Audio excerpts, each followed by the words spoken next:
to you by Grow Generation. Today's episode of the Cantina is, whether on Dagobah or Tatooine you are, everything you need to grow right where you are, they have. Later in the episode, more on them you will hear. Welcome to a galaxy far, far away. Here at the Cantina Podcast, we provide top shelf service, including rumors, leaks, news, and reviews. Come in, order a Loman Ale, and remember, no droids allowed. Guys, welcome back to another episode of the Cantina, the Star Wars podcast here at LRM's Genreverse Podcast Network.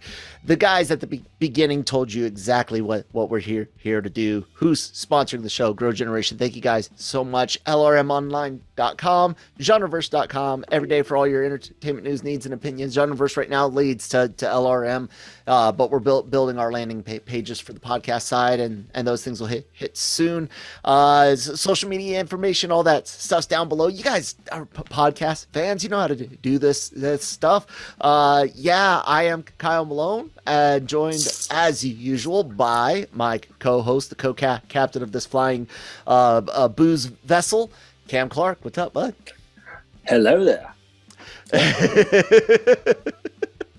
You know, I almost used the Kenobi beard as the basis, but then I found a picture that kind of fit the more fuller look that I wanted.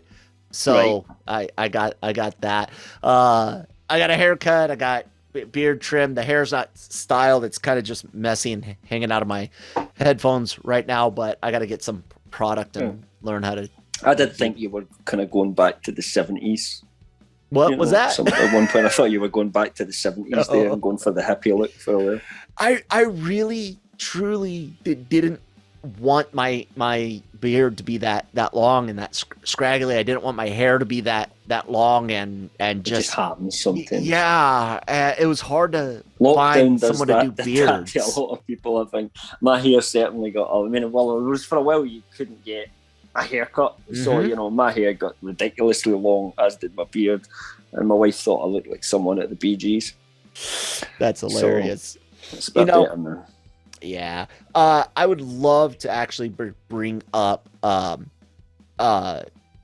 story that you had shared specifically dealing with books, and it's funny because the wording that they used for it is kind of weird in my mind, because they said some more essential titles, which I thought meant like the Essentials collection, but no, as in, like the essential EU what they've been books, doing recently the is re-releases, the best EU books and they've been re-releasing. No, this is definitely this is new. Just brand new. It's called Essential Star Wars Stories Are Coming to Our Galaxy, and this is from StarWars.com. I think they're a relatively reliable Star Wars source. I think they're a good source. Maybe it does list it as an exclusive, but I don't think I'd even call this one a bar side. No.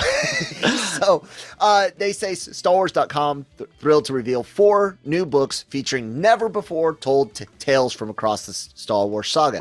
They mention Shadow of the Sith, Brotherhood, Stories of Jedi and Sith, and Star Wars Padawan. Now, these are all set across different eras. There's some Clone Wars from Brotherhood, things set after Return of the Jedi with Shadow of the Sith, Shadow of the Empire. Huh? Anyone?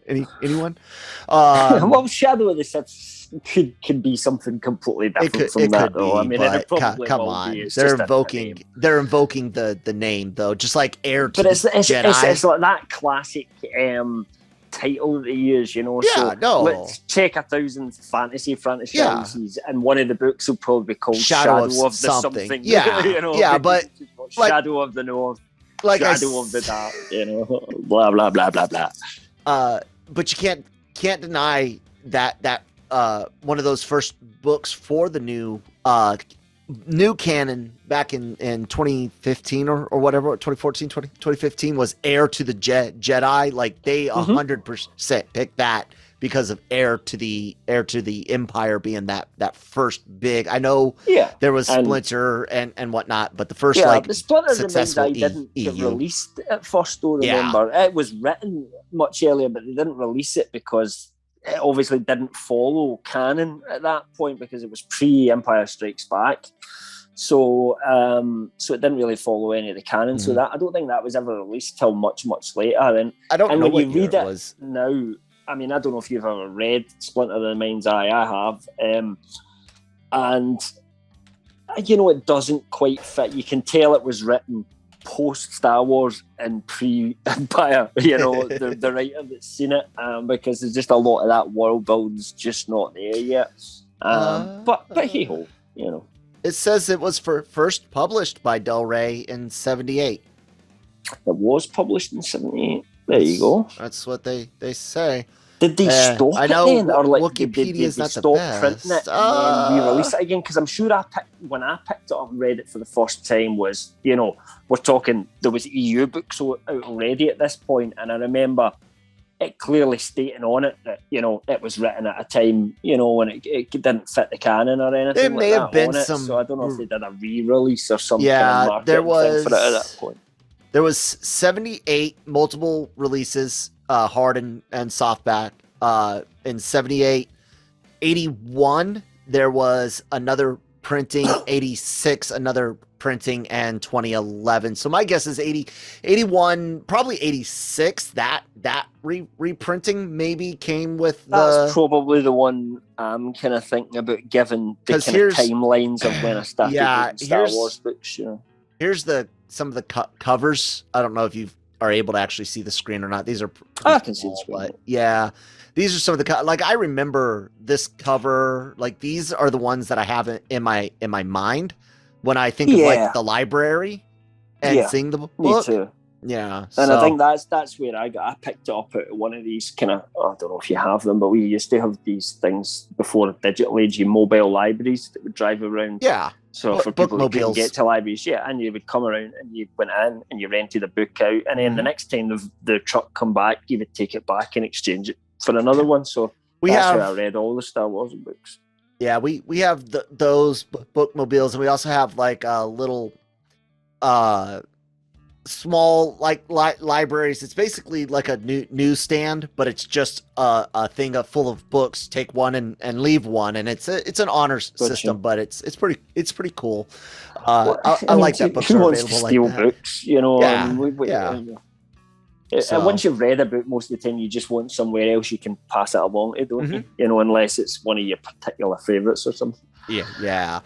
So I'll say the other ones we kind of got off on a tangent there with the, as always, with the titling. But they go back to the prequel trilogy with some stuff dealing with both Anakin and in the Clone Wars, and one with Obi-Wan as a student to Qui-Gon with that last Star Wars. Could be interesting. Padawan. It could be like a lot of these all sound interesting. Like I would love to know more about the canon of Luke in post Return of the Jedi. But dude, you and I both know that 99.9% chance none of these books fucking matter, and nothing of consequence will happen. I think not necessarily in the ones that are set, like for example the Obi-Wan Padawan one, because that's not really an opportunity for a series at any point down the line. But I think if it comes to post Return of the Jedi Luke, there is opportunity there, and therefore they don't want to kind of tie themselves into that if later on that they're going to, and we've heard rumours about that they want to do something with Luke and Grogu going forward. We've debated ourselves before about whether that should be animated or live action, and the kind of trade-offs that you'd be making either way on that. But that seems like it's still a potentially fertile ground for them to make a show out of, and I think do that. In that respect, I agree with you then about if Luke's going to get involved, I don't think it would be a book of great significance. I agree with you. And that's kind of the only thing that sucks for these books, because that's been why the aftermath was whichever ones were leading us to Force Awakens. Those were so I remember reading, and they were like, we're gonna tell you exactly how we get to the Force Awakens by the time we get there, and I'm like. No, you guys didn't explain jack shit. And then they're like, okay, well, these comics and this stuff that's going to come before the Last Jedi, that'll give you guys a lot of filler. No, you guys still didn't do jack fucking shit. But we know now the reasons behind that is because at that time they genuinely still didn't know what they were going to do with the fucking movies. So how can you then write a prequel which pins you into a corner? Yeah, but they've stuck with it as far as I can. They went wrong. Yeah. Well, we don't know because they haven't been doing it. I mean, other than the High Republic books, that's been the push at the moment, and it kind of can do its own thing because it's set so many hundred years before. They don't really have to worry about too much canon at this point, so they kind of can go wherever they want and go as grand as they want. But I think we're assuming things will be the same as what they've been, and maybe this is a new turn in a different direction. And certainly, some of those books are at the point where we wouldn't necessarily, they wouldn't be, what's the word I'm looking for, taking away opportunities for them to make more money by making a show out of it. If you like, the only one that I could see that potentially with is Luke, but they haven't. Did they say in it? They say potentially books will look in them, but did they give an era or what period of Luke? Did they say that in it? Well, it's just Luke and Lando after Return of the Jedi finds Lando on a mission to locate Exegol. Okay, so that could be them genuinely trying to link into the sequel trilogy. It seems like, and really kind of properly connect it up with Luke and Lando there. We know Lando lost his kid and all that at some point. As much as I might not like those sequels, they are canon, and I always have to remember that going forward. So, that could link into the potential Lando series that coming. Like we've discussed this before, how. If it was like old Lando talking to his daughter. Well, I think part of that reason is I don't think they have Donald Glover locked down and agreed for it yet. I mean, he's pretty busy. So when are they going to make it? And I don't think they can do a whole series using Billy D. Williams. He's too old for that now, I mean, but what, as we have said, is what would be a great kind of bookend if it was Billy D., which can all be done in one studio, sitting talking to his daughter, finding out that they're related and telling them about some of the stories that he used to have. And then we flash back to the Donald Glover version, who gets to do the actual, who's the main star of the show, if you like, and gets to do most of the stuff. But before they can really get that up and running, I suppose they have to get Donald Glover locked down or decide what they're going to do on that. So they've announced it, but we've heard nothing about it. But unlike Rangers of the New Republic, which they then came out and clarified it's no longer in development, they haven't said anything at all about Lando. So we must assume, until told otherwise, that it's still on at some point. Yeah, it just seems to be the furthest out of the Disney Plus stuff that they've announced so far, I would guess. My guess is as well. One thing that you kind of brought up when you were saying about these books and the consequences they could have. Do you notice after and people can argue with me all they want on their personal feelings, the sales and the internet reactions speak for themselves of the High Republic. It's been lackluster. To say I've spoke to people online about this. People like it. People have turned but it and didn't said, "What sell. are you talking about? You're absolutely insane." But I mean, I'm not seeing a massive success there when I look at it. Just because there's a group of people that love it, that love it. That's fine. That's a cult following. But I don't think it's something that has grabbed the attention of the wider Star Wars fan base, which is a very, very big fan base. Let's face it. But then even the EU didn't grab the entire Star Wars fan base, and it was some people hate mostly decent. So, there was so much of it. You know my feelings. There was good, but to me, eventually things started to take a bad turn with certain writers, and it all just got a bit messy towards the end for me. And power creep became an issue because everybody wanted their own, you know. They wanted their I own think by that Super point, Saiyan Lucas Jedi wasn't moment. really, you know, approving all these. I think it was just running on its own, if you like. So, yeah, I mean, I'm not a massive fan of the. I would never go back and say, like, yes, they should just film all the old EU No. stuff or anything like that. I think I like what they are doing is taking, what they're doing now, sorry, I should say, and taking elements of it, but constructing it in their own way in a more kind of positive, a more controlled fashion. However, that's now. You know, to begin with, when they wrote those sequel trilogies, they didn't really do that. There might be some elements we've talked about before that they did copy for those sequels, but really they also harvested some story elements and character traits for certain. They could have actually stolen a little bit more and probably should have made some, and they are now better movies as a result. Yeah, that's kind of what I wanted to ask you with it is dude, do you think they're because the High Republic was lackluster, and again, that is despite how many. It doesn't matter how many of you love it; it matters how many are actually reading it. Yep. So that's what I'm getting at, and I've looked at the does it make sales enough charts money based on what they expect it to make? No, you know, and you notice they stopped pushing it.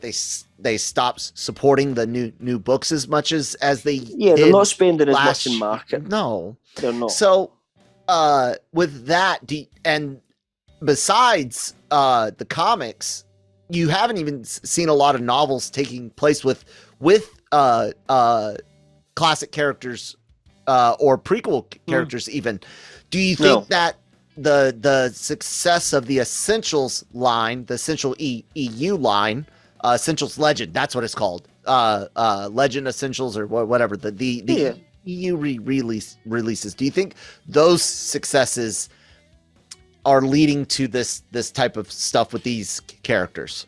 Yeah, I mean, it just seems to make better business sense to me. You know, they're looking at this and saying, okay, who could have called that? When you are creating a product, you should be reacting to what the fans are liking, you know, so you should be looking at you know, what is selling well and saying, hey, we need to do more of this. That's true of sort of any comic book. You know, if you write a comic book and no one likes it and it's not selling, you know, back in the day, Marvel would say, okay, let's move somewhere else. Oh, everybody likes Spider-Man, let's make more Spider-Man, you know. So you have to react to it's a business at the end of the day, and the business is what sells more.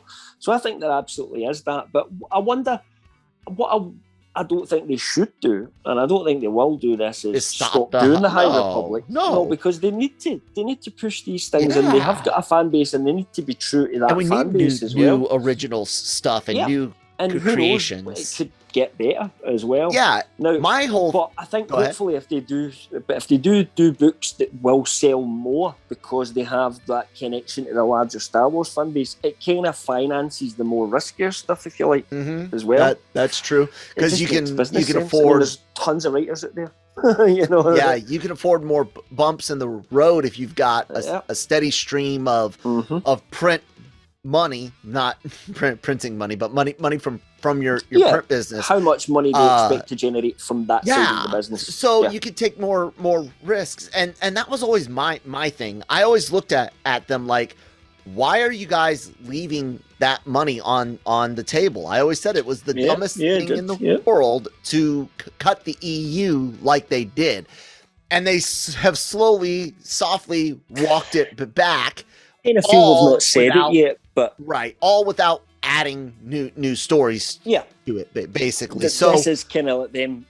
This testing is the new EU. They are creating a new EU, and there's still going to be some of those classics there, but they can't be canon anymore. So they're looking to actually create a new EU, and there is still a desire for people to read stories, because they're dead now in the universe, you know, about Han and Luke and, well, Lando's not dead, but you know, Right. Adam, but you know what I mean. The main four, if you like, they're, you know, three of them are dead canon wise now. Obviously, we know Carrie's passed away in real life as well, but that's kind of irrespective to this discussion. The characters themselves are no longer there anymore, so there is still going to be an appetite. And The Mandalorian tells you that alone. Look at how, you know, look at all those videos of people just going off their head when Luke shows up in The Mandalorian, and that tells you there's the money. That's the money shot, Disney. See that money? Reach in with your hands and grab that and pull it out. How do you make more money off it? And to you me, and I have been is saying this shit. Stuff with Oh Luke my God. Skywalker, the most popular character in the Star Wars universe, dude. And we don't know what happened in most of his life. Nope. So tell us. It's almost like sense. Jesus. We meet Jesus in the Bible, and this is, you know, we're just talking about it in story thing, right? Story, you're not religious, exactly. We meet him as a young child, and then skip. Luke, we meet him as a young adult, and then skip. Yeah. And then he sacrifices himself, much like Jesus. We all got it. But Disney should do that. Maybe they should write Jesus the Young Years. Would that work? I love it. No, I love not it. better. Jesus the Wonder Years. So it's basically the Wonder Years, but it's about Jesus set back in his early days and pre-Christendom. Copyright Genreverse Cantina Kyle and Cam. Yeah. I don't think you can actually copyright ideas that to do with Jesus, do you? I think anybody can make anything. I don't know. Is Jesus Christ Superstar? Jesus? And that specific story, the songs, yes, they're all copyrighted. But you can't, about Jesus Christ Vampire Hunter? If I want to, well, again, a specific comic with a certain theme, that would be, and if we had a show together, but you know, ultimately us make not what happened to Jesus in the early days. I think the ideas I would have for that show would be very different from the ideas that you would have for that show. Anyway, they would both come together and be incredibly funny, though. That's for certain. I've got a good. I'm not stuck up about my faith like some people. And I'm not saying it's a bad thing to be stuck up about it. You should be able to laugh at anything. You should be able to laugh at things like Cam said exactly. So we're gonna laugh at this god awful segue to our sponsors over at Grow Not Generation. that our sponsors are god awful. No, just the segue was just atrocious. Grow Generation, where the pros go to grow. Grow Generation offers the best deals and discounts on the best grow products on the market. Grow Generation serves customers across the nation and carries a wide inventory of renowned cultivation brands. Go to www.growgeneration.com, where the pros go to grow. Oh, man. All right, thank you guys so much for sponsoring our show, the amazing people over at Grow Generation, where the pros do go to grow. Cam, we kind of got some potential news on the release of a big show. Everyone's been maybe super the biggest excited to be that's coming out. So something called what's that? A little show we call Obi-Wan Kenobi. Kenobi?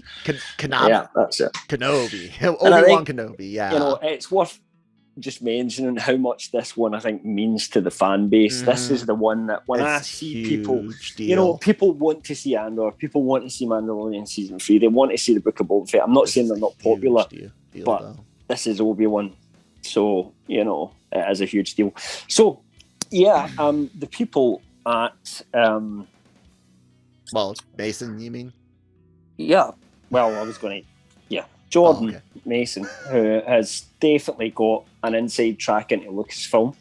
Because let's just... If you trust that we do and that our information's been genuine, we can then verify a lot of the stuff that he comes out with and vice versa. And sometimes we have a little back and forth with some things that we think we know that they were not allowed to talk about as well. You know, put it this way, we have a lot of faith that Jordan definitely does have connections within Lucasfilm, and he's heard that the kind of aim is for Obi-Wan to release in May. Now, that's kind of what our guess was anyway, wasn't it, Kyle? Or that's what we thought. I think the three of us, you, I, and Mike, kind of thought Obi-Wan would come before Andor. Yeah. But the fan base were still kind of like, will it, or will it be Andor first because it started? But, you know, we have to remember that Andor is a 12-episode season 1. Obi-Wan's only, 6 episodes, I think? Or is it 8? I don't know. Like that. I think it's 6. Maybe we don't know for certain, but it's not 12, put it that way. You know, it actually does, given that it was mostly filmed using a volume, whereas Andor was location. We've talked about all this before, and that was our reason why we thought 6. Obi-Wan would end up releasing before Andor. Mm-hmm. And it makes sense. I mean, Mike guessed that May the 4th, you know, everything that comes out of that, it would be a great time for Obi-Wan to be on air. The first episode, you know, drop with like celebration or something. That would be great, something like that. Like, he was trying to, you know, like, really think about make where a big things deal could out of connect. it. And, you know, they have to do that. They have to really promote this heavily because they know the fans want it, and it just would make a lot of sense for it to come in May. But, you know, if Jordan's hearing that that's a plan, then I'll go with that as well. Yep. What I would say, though, is, and I'm sure Jordan Mason would agree with us, is that things can change with release dates. We have seen that already. And if this trailer, I think, was... Because it was a while ago, and I'm sorry, I don't want to lose this thought. Mike had said he was trying to think about... at Celebration. No, he was trying to think out of, like, the logical points of where Disney could announce things. And there was a trailer, maybe it was like the Mando trailer that he thought might drop, but I don't remember the conversation. So no one quote Mike as saying anything in particular. That was what I would say is we were all just guessing at that point. Mm-hmm. This wasn't like inside information we were talking about. It was just theorizing on what we do know. But yeah, just to go back to my point, what I would say is things can change. So, you know, if this EATSE strike, for example, does kick in, I know they're going back to the table to have discussions again, but let's just say that does kick in. That could delay things, for example. You know, it could delay a lot of stuff in Hollywood, and Obi-Wan could fall victim to that as well. So I wouldn't, you know, go and put £100,000 down on the bookies that Obi-Wan will be released in May. But it sounds, based on the information we're hearing, that seems the most likely scenario at the moment. Does that sound good? Yeah. Oh, absolutely. I'm really, I could see where things could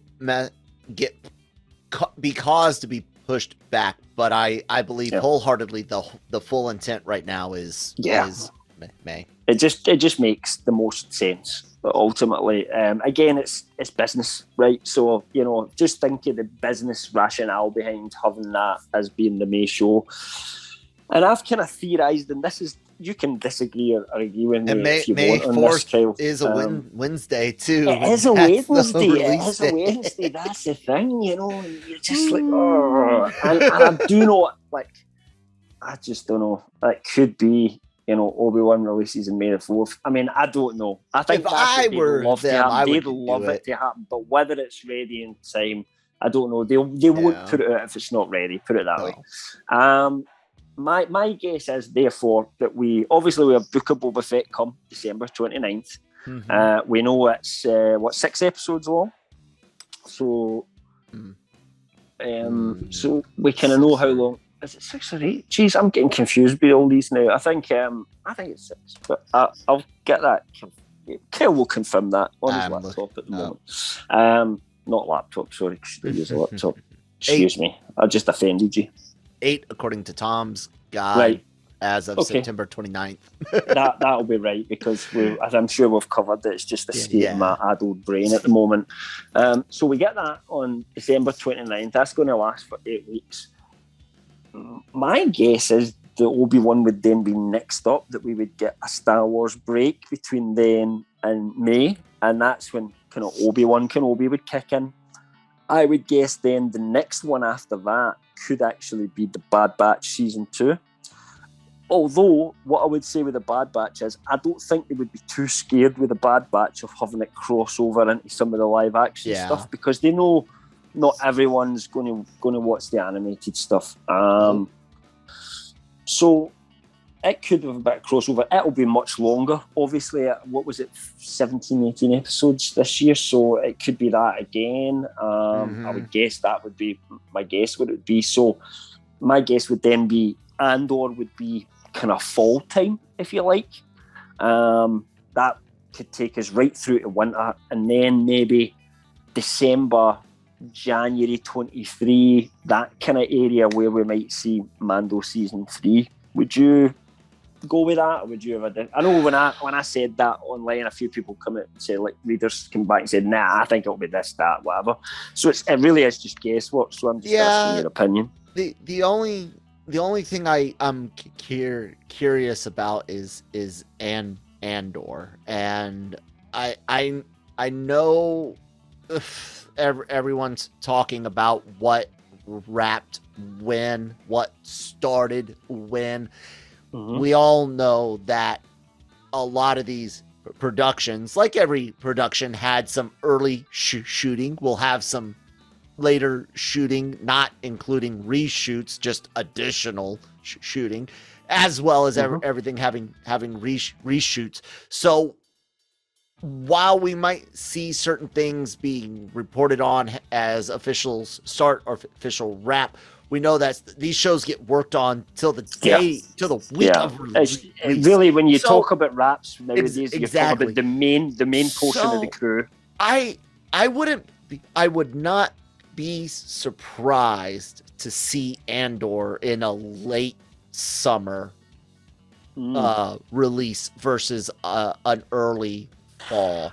Do you think it could come before Bad Batch Season 2 then, which we know they've been doing voice work for that? Now, a lot of fans have been like kind of debating where did they do the voice work, but what we've heard and what I've heard about how they make these Star Wars shows is that the voice work comes quite early on in the process. It's not necessarily as if they don't film it, animate it all, then get them to come in at the end and do the voices. They do that at an earlier stage and then keep working on the animation a little bit more, from what I've heard. So we don't know how far on it is, but we know it's at the stage of people recording voices for it, because one of the actresses has posted an image of her in a booth recording voices for Bad Batch Season 2. So, you know. I think the idea of it crossing over, bleeding over is real potential. Whether or not Andor would actually start before, right on, or, it's just it feels like there's a lot. There's not a lot of space, but it feels like it, because we're used to seeing the other schedule from Marvel, which is just everywhere. So and I think we may get there with Star Wars eventually, but I mean, But I like your we've got 4 projects that are coming out in potentially the year. I mean, I'll call Boba Fett next year because it's almost next year before it starts. So that 29th, Bad Batch Season 2, Obi-Wan Kenobi, Andor. We know they've just started filming Mando, so we can't guarantee it'll hit 2022. My guess is it'll slip into 2023. So that gives us an entire year to place 3 projects, and one of them's at the very start of the year. You know? Yeah. And it's good. It's overall. I don't care about that Bad Batch. Sorry, guys, but everything else I'm excited to see. Not necessarily think everything's gonna land 100%. I'm still scared shitless of Leia being in Obi-Wan Kenobi, but I honestly think that's some people being like, I will not allow live action Luke Skywalker to have the last big OT character moment. I don't know. No, I'm just saying I got this awful I got a bad feeling about this, that Leia's going to use some massive force power or do something amazing, point, and then someone will erase her memory. I'm telling that I got a feeling. Jump the sharks. That They've already done it in the fucking sequel trilogy. Yeah, but they're trying to improve upon that now, Kel. That's the whole point. Remember, this is a script that originally didn't land, and then after various people with real say-so in Disney that overall pushed it. Like I said, rewritten, and everybody, you've heard, that Mike knows more about that story. Everyone is rubbing one out to this thing. I got it. Good, but hope. Everyone, I have it. Listen, I'm usually Mr. Pessimistic, but I was so pessimistic that my football club would never be bought over, and today they were. It finally happened. So sometimes you've got to remember Shawshank Redemption. Hope is a good thing, maybe the best of things, Kel.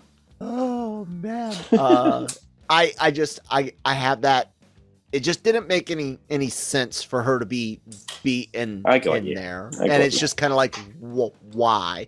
The other thing that's likely is just to do a nice loving tribute to Carrie Fisher by bringing the character for an adventure, in which case I still say badass young adult teenage spy Leia for Andor, like season 2 would have been pretty cool as well in that. But you never know. It's a role that it could begin in Obi-Wan and carry into potentially. But I think the problem you'd have with Andor is whatever actress you get, by the point of Andor, they should be looking more like Leia does in A New Hope. I can accept and Obi-Wan she's still going to look like a kid. She's only going to be 10.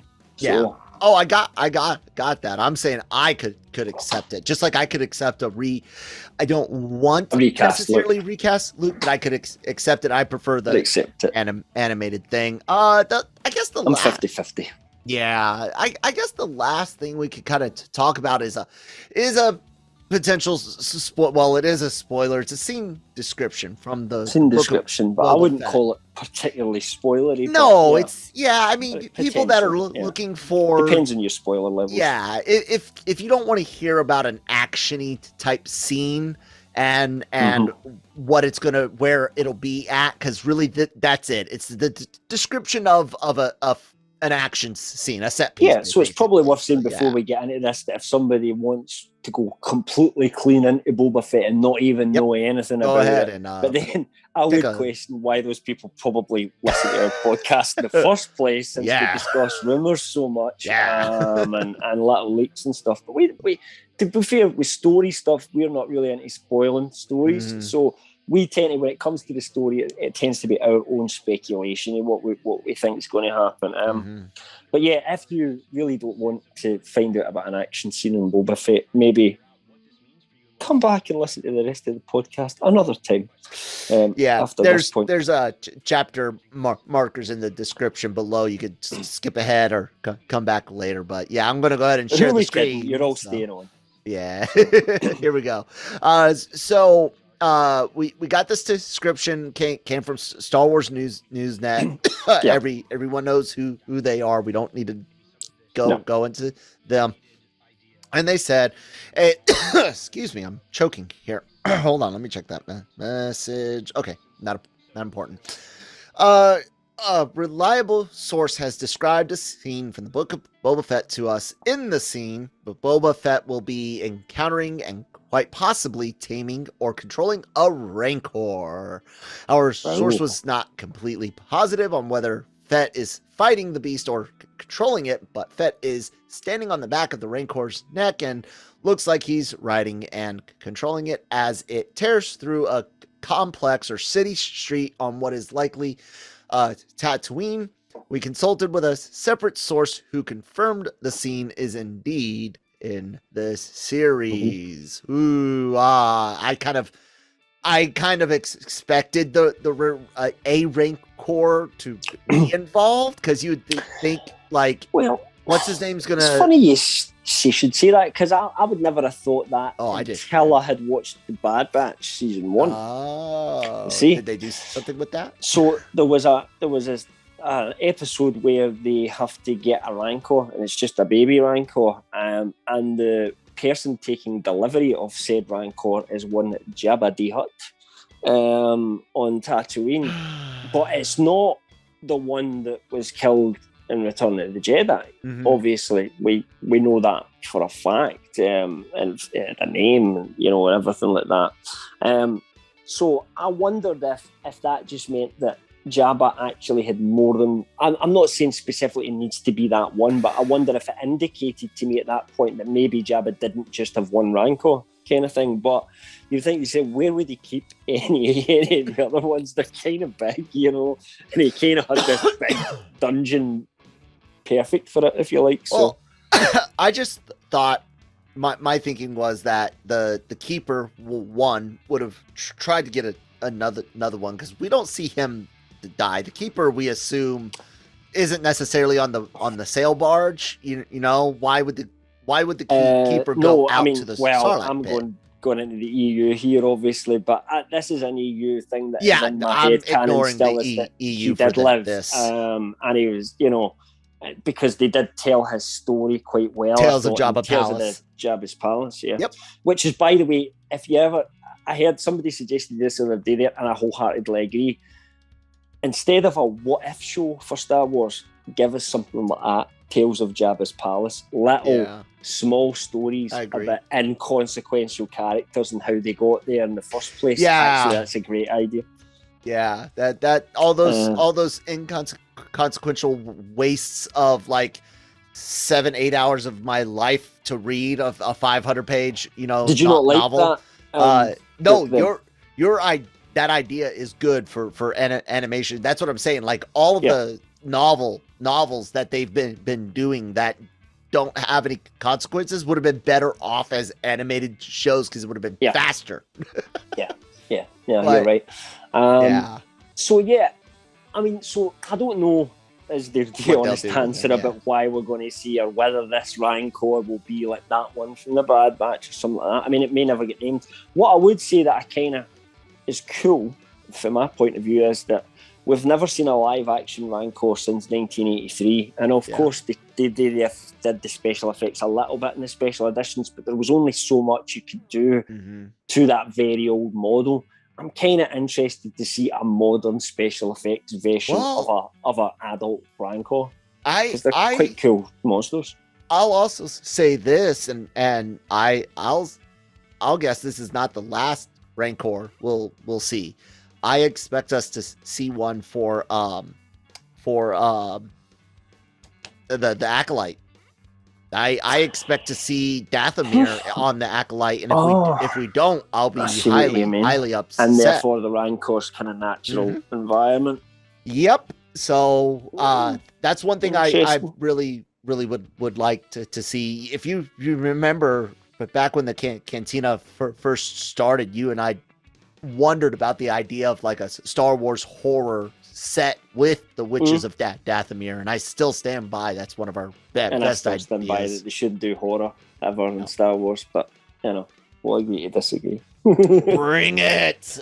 Anyways, I'm like I said, as far as in canon, I was like, man, you know, what if the Keepers stuck around with Bib Fortuna? You know, that we're seeing Star Wars wanting to use a lot of OT stuff these days, and I was like, okay, yeah, I have expected to see Rancor, because it was like, what else are they gonna do?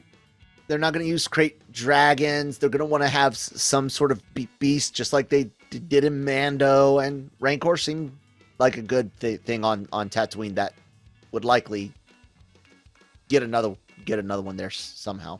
I thought it'd be the Keeper, but I didn't know about the Jabba thing. Like the Bad Batch connection kind of thing. Yeah, it was not, I would say, the best or worst episode. I didn't really like young Rancors, although that was a bit funky, you know. But to me, the Rancor's not some lovable beast. It's really quite a horrific monster, you know, and it should keep that horrific element to it. That's one thing I would agree. They really did try to make that thing cute. Yeah. Yeah, just see what I mean. But then that's the animation style, isn't it? Now, if you think about all the monsters, because this is aimed for kids, they all get kind of toned down a little bit. You don't see anything too horrific in the cartoons. They've all got that weird sort of this is for kids promise look on them.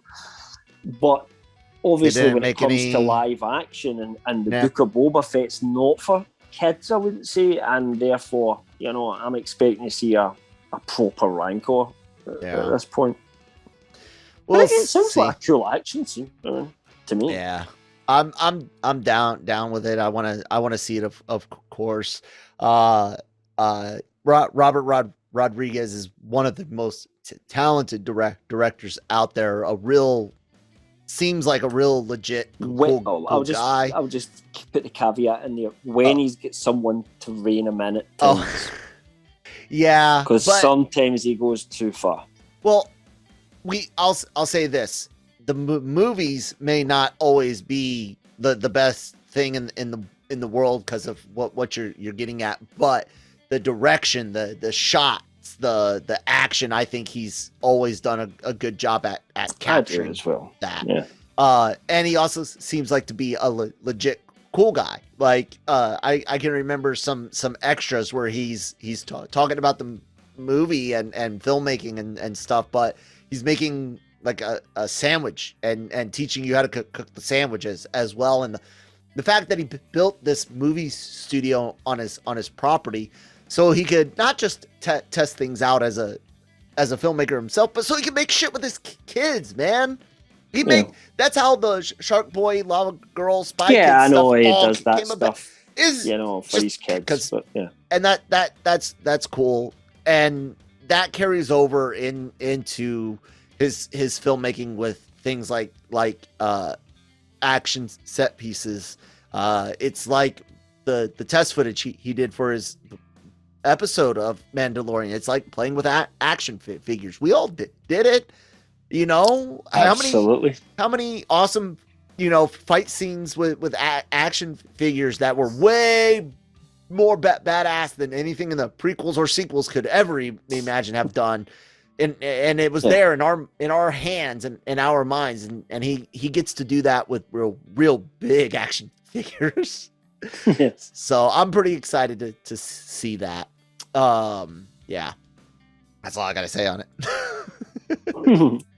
I guess that's about it for this week, man. Not like too slow of a news week, but not the world's most busiest, but we're definitely waiting, and this is not me saying any hints, just waiting for that first Boba Fett footage to drop. Everyone's looking to the Disney Plus day, of course, in November 12th. Was it something like that? Yeah. And I think it's going to be fun. It's not necessarily the way that I would have taken it, but I'm not writing for Disney, so we'll see where it actually I'm goes. And to at some point get some footage as well. Yeah. How much of an anti-hero versus how much of a good guy are we going to get? And I'll always be a little upset that he's not more villain, but I completely understand and know why. But we'll see. I'm not sure. I think you might be surprised. I hope I am. I hope I still think he's going to be very neutral, and if anything, slip into slight anti-hero, but grim anti-hero, I would say, in terms of like the man with no name. I've always kind of likened it to. He's an anti-hero, but he's not a nice guy.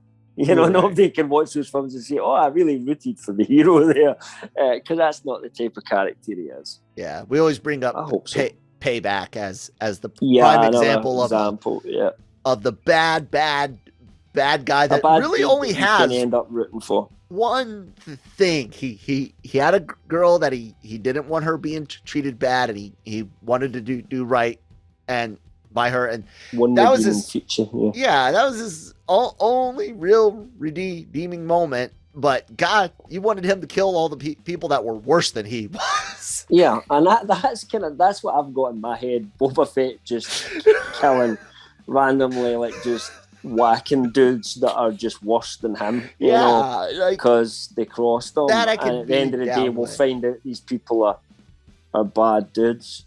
And of course, we know with Cad Bane being in it. So, I mean, we And know Cad's a they've bad got a history with each other. So, you know, and there's a Or few other badass Bounty dude, Hunters I could show up as should well. say, We know I mean. Bosk's going to show up. We still don't know whether he'll be pro Boba or against Boba. So there's lots of interesting things to see at this show. And there are rumours Din Djarin will show up at some point in the series as well. So, yeah.